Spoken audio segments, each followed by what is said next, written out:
when I was growing up, my mom and daddy, I swear, every weekend it was hell, okay? They were just nuts, fighting like cats and dogs. So I spent as much time as they would allow me to spend, I spent at my grandma's house.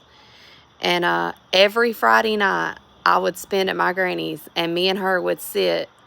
And, you know, she had lost her husband, so it was just me and her. And we would sit and we would watch TGI Friday every Friday night. It was Steve Urkel and Step by Step, like just all those shows we stayed and we watched. Every Friday night I'd sit at Granny's house because Lord knows what Mom and Daddy were out doing, you know. And I didn't want to be there when it all, you know, let go.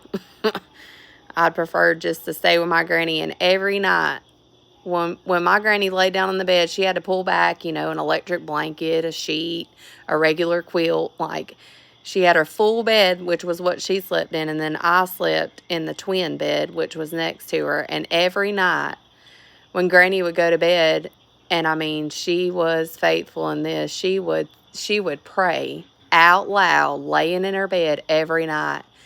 And she would call out every kid's name. She had 5 kids.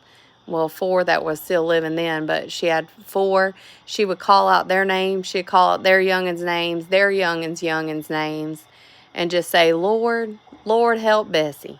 Lord, help Gina. Lord, help Lori.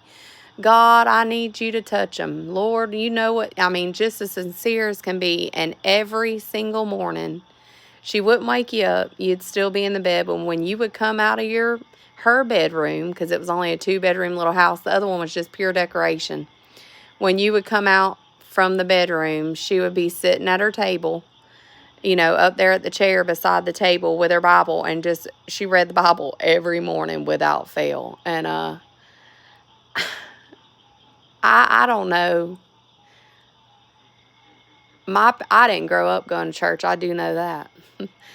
We went to church when it was Mother's Day, when it was Christmas or something, and then when Mom and Daddy were fighting or Mama moved out, we would go to church. That's when we went to church. I mean, and I wanted to go up front. You know, you go up front and you give your soul to God or whatever you do. I always wanted to, but I just never would because I was always too shy. But I needed the Lord so bad. You know, even as a small child, I remember, you know, wanting to just be more bold and go up. But I don't know, but somebody definitely prayed for me, and I think always about my granny's prayers.